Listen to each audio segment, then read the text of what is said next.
আসসালামু আলাইকুম viewers, welcome back to my channel. সবাই কেমন আছেন? আশা করছি ভালো আছেন।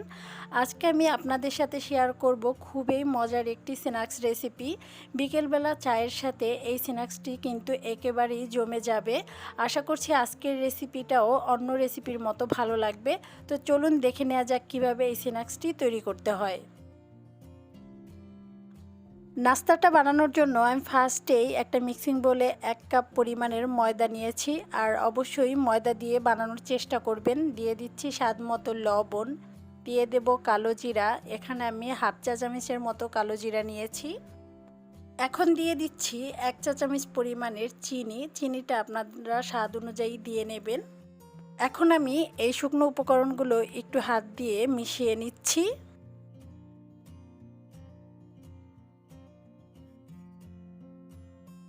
সবটুকু শুকনো উপকরণ হাত দিয়ে মিশিয়ে নিয়েছি। এখন এর মধ্যে দিয়ে দিচ্ছি সয়াবিন তেল 2 টেবিল চামচ পরিমাণের। তেলটা দেওয়ার পরে ময়দার সাথে ভালোভাবে মিশিয়ে নিতে হবে। আর তেলটাকে এমনভাবে মেশাতে হবে ময়দার গায়ে যেন ভালোভাবে লেগে যায়। তো আমি সুন্দর করে এটাকে মাখিয়ে নিচ্ছি ময়দার সাথে। তো দেখলেই বুঝতে পারবেন কিভাবে মাখিয়ে নিতে হবে।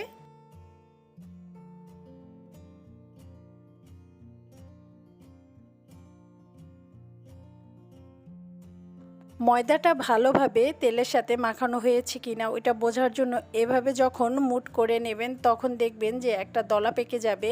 ঠিক ওই পর্যায়ে বুঝে নিতে হবে যে ময়দাটা ভালোভাবে তেলের সাথে মিশিয়ে নেওয়া হয়ে গেছে। এখন আমি এই ময়দা দিয়ে একটা ডো তৈরি করে নেব। এই জন্য অল্প অল্প করে আমি পানি দিয়ে নেব।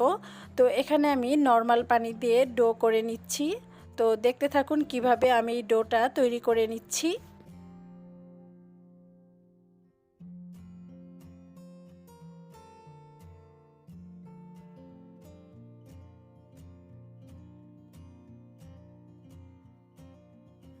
ডোটা তৈরি করার সময় একসাথেই সব পানি দেয়া যাবে না, তাহলে কিন্তু এটা নরম হয়ে যেতে পারে। এই জন্য এটাকে আস্তে আস্তে করে পানি দিয়ে তারপরে একটা সফট ডো তৈরি করে নিতে হবে। তো ভালোভাবে আমি এটাকে মথে নিয়েছি। এখন আমি এটার উপর দিয়ে কিছুটা তেল লাগিয়ে রেখে দেব যাতে ড্রাই না হয়ে যায়।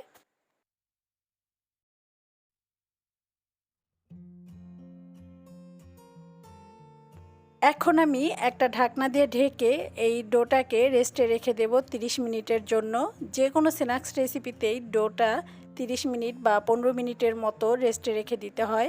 তো 30 মিনিট পরে আমি ঢাকনাটা তুলে নিচ্ছি আর আবার একটু ভালোভাবে মথে নিচ্ছি। আর দেখতেই পাচ্ছেন অনেকটা সফট হয়েছে এই রেস্টে রাখার কারণে। তো এজন্যই রেস্টে রেখে দিতে হয়। এখন আমি এই ডো থেকে লিচি কেটে নেব। এখানে আমি 3টা রুটি বানাবো, এই জন্য 3টা লিচি কেটে নেব। আর এটা আমি বড় সাইজের পাতলা করে রুটিগুলো বেলে নেব, এই জন্য এখানে একটু বড় লিচি কেটে নিচ্ছি।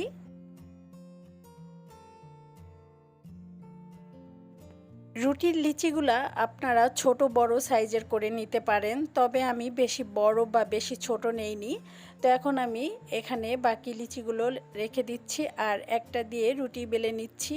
তো রুটিটা অবশ্যই পাতলা করে বেলতে হবে, আর যেহেতু এটা লেয়ার দেয়া হবে তো এই জন্য বড় করে আর পাতলা করে বেলতে হবে। এখন আমি কিছুটা শুকনো ময়দা উপর দিয়ে দিয়ে দিচ্ছি।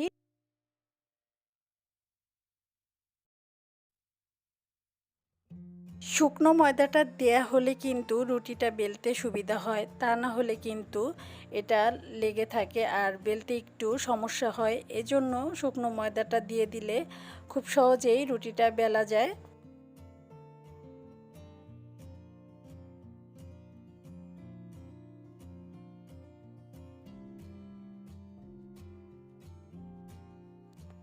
আমি কিন্তু বেশ বড় সাইজের একটা রুটি এই বেলে নিয়েছি। তো আমি দেখিয়ে দিচ্ছি এটার পুরুত্ব কতটুকু হবে। একেবারে পাতলা না আবার মোটাও না, একটু মিডিয়াম। তো এইভাবে বড় করে বেলে নিতে হবে। একেবারে পাতলা করতে গেলে আবার ছিঁড়ে যেতে পারে, তো ওইটা বুঝেই বেলে নিতে হবে। এখন আমি এই রকম করেই সবগুলো রুটি বানিয়ে নিয়েছি। আর এই রুটির উপরে আমি কিছুটা তেল ভালোভাবে মাখিয়ে নিচ্ছি।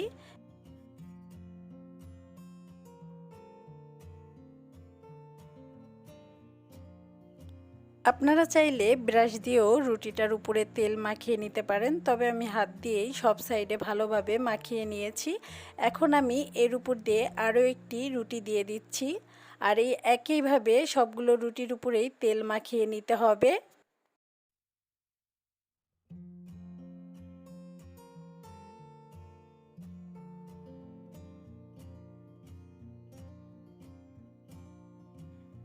এখন আমি সবগুলো রুটির লেয়ার দিয়ে নিয়েছি, আর এই 3টা রুটি মিলিয়ে আমি বড় সাইজের একটা রুটি বেলে নেব। তো এটা আপনারা চাইলে আরও বেশি রুটি দিয়েও লেয়ার করে নিতে পারেন। এখন আমি ভালোভাবে বড় করে আর পাতলা করে একটা রুটি বেলে নিচ্ছি।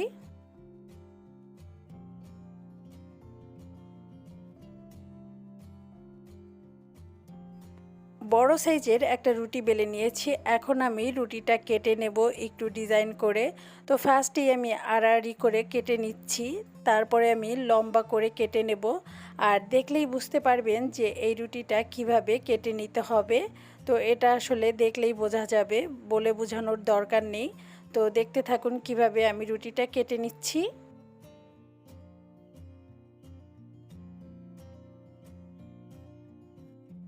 এইভাবে রুটিটা কেটে নিলে কিন্তু খুব সুন্দরভাবে সমান একটা ডিজাইন হবে, আর দেখতেও সুন্দর লাগবে। এখন আমি সব সাইডগুলো একইভাবে কেটে নিচ্ছি।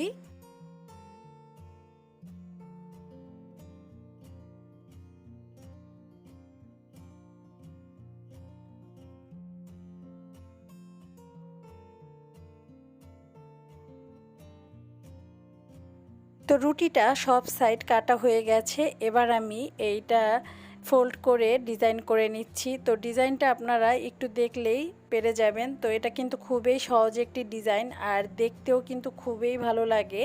এভাবে যদি স্ন্যাক্সটা তৈরি করেন তাহলে কিন্তু সবার অনেক পছন্দ হবে। আর একবার হলেও অবশ্যই বাসায় এই স্ন্যাক্সটি তৈরি করবেন।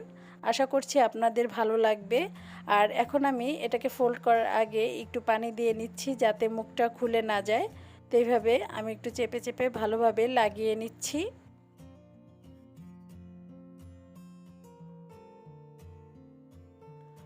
আপনাদের সুবিধার্থে আমি আরও একটি এই নাস্তা বানিয়ে দেখিয়ে দিচ্ছি। তো এটা কিন্তু খুবই সহজ, যে কেউ এই নাস্তাটি বানিয়ে নিতে পারবেন। তো পানি দিয়ে একটু সিল করে নিচ্ছি।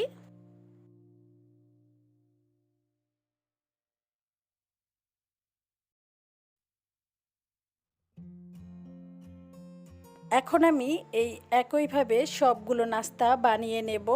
তো সবগুলো নাস্তা বানানো হয়ে গেছে, দেখতেই পাচ্ছেন কতটা সুন্দর লাগছে।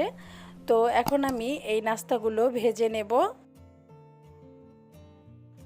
নাস্তাগুলো ভেজে নেওয়ার জন্য আমি চুলায় একটা কড়াইতে পর্যাপ্ত পরিমাণের তেল দিয়েছি, আর তেলটা যখন হালকা গরম হয়ে গেছে ঠিক ওই পর্যায়ে সবগুলো নাস্তা দিয়ে দিচ্ছি। আর চুলার আঁচটা মিডিয়াম রাখতে হবে, তা না হলে কিন্তু উপর থেকে কালার চলে আসবে আর ভিতরে কাঁচা থেকে যেতে পারে। তো এই জন্য একটু টাইম নিয়ে ভেজে নিতে হবে, উল্টে পাল্টে গোল্ডেন কালার করে। তো অনেকটা কালার চলে এসেছে, আর একটু ভেজে আমি তেল থেকে তুলে নেব। নাস্তাগুলো পুরোপুরি ভাজা হয়ে গেছে, এর থেকে বেশি কালার করব না। তো আমি তেল ছেঁকে উঠিয়ে নিচ্ছি। তো এই একইভাবে সবগুলো নাস্তা ভেজে নেব। তো এই যে হয়ে গেল আমার মজাদার একটি নতুন স্ন্যাক্স রেসিপি। আশা করছি আমার আজকের রেসিপিটা আপনাদের ভালো লাগবে, আর একবার হলেও বাসায় তৈরি করে নেবেন, আর খেলেই বুঝতে পারবেন এই স্ন্যাক্সটি কতটা মজার। তো আমার এরকম ভিডিও পাওয়ার জন্য অবশ্যই আমার চ্যানেলটি সাবস্ক্রাইব করে রাখবেন, আর পাশে থাকা বেল বাটনে প্রেস করে রাখবেন। তো সবাই ভালো থাকবেন, সুস্থ থাকবেন, আরও এরকম রেসিপি পাওয়ার জন্য আমার সাথেই থাকবেন। তো আজকের মতো এখানেই বিদায়। আল্লাহ হাফেজ।